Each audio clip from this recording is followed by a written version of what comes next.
धुळे जिल्ह्यातील तापमानाच्या पाऱ्यात वाढ आहे। जिल्ह्यातील तापमान 44 ते 45 अंशांवर आहे।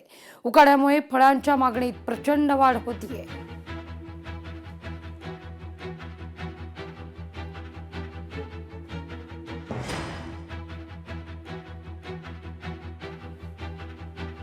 नंदुरबारमधील सराफा बाजारात शुकशुकाट आहे। सराफा व्यावसायिकांमध्ये नाराजी आहे। ग्राहकांनी सोनं खरेदी कमी केल्यानं आर्थिक संकट आहे। खरेदी पूर्णपणे थांबवल्यास आर्थिक मंदीची शक्यता वर्तवली जाते। काल जे आव्हान केलं का 1 वर्षासाठी जे सोन्याचे दागिने कोणी खरेदी करू नये, त्यासाठी माझं एक वैयक्तिक मत ते म्हणतोय का त्यांनी विचार चांगला केला, मान्य करतो, पण त्यासाठी तुम्ही काही पॉलिसी काही केली का आमच्या इंडस्ट्रीसाठी 1 वर्षासाठी? ती महत्त्वाची होती।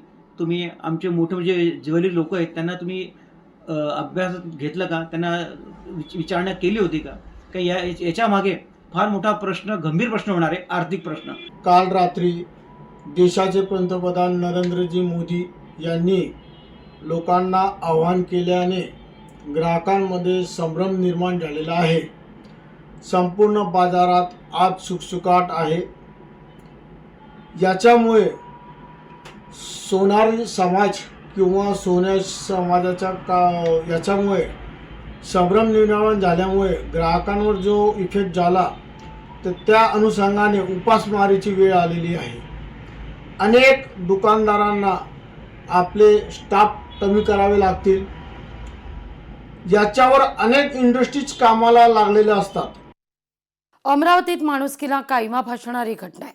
नणंदच्या पतीनं 40 वर्षीय पीडितेवर अत्याचार केलाय। 2 आरोपींविरोधात अत्याचाराचा गुन्हा आहे। या प्रकरणाचा अधिक तपास सुरू आहे। नागपूर गेट पोलीस ठाण्याच्या हद्दीमध्ये पीडिता ही तिच्या पतीच्या पोटच्या कामासाठी नेहमी तिच्या नंदेच्या घरी येत असे आणि त्या नंदेच्या घरी येत असल्यानंतर नंदेचा मुलगा आणि नंदेचा पती यांनी वेळोवेळी तिच्यावर संधी साधून शारीरिक अत्याचार केले। याबाबत नागपूर गेट पोलीस ठाण्यामध्ये अपराध क्रमांक 250/26 कलम 64(1), 64(2) ड 351(3)(3)(5) BNS प्रमाणे गुन्हा दाखल करण्यात आलेला असून नागपूर गेट पोलीस ठाण्याचे अधिकारी पुढील तपास करत आहेत।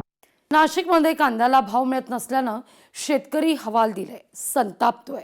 नांदगाव बाजार समितीत ट्रॅक्टरभर कांदा पडू नये, लाल उन्हाळी कांदा एकत्र आणल्यानं योग्य भाव मिळत नाहीये। नांदगाव बाजार समिती प्रशासनानं दावा केलाय।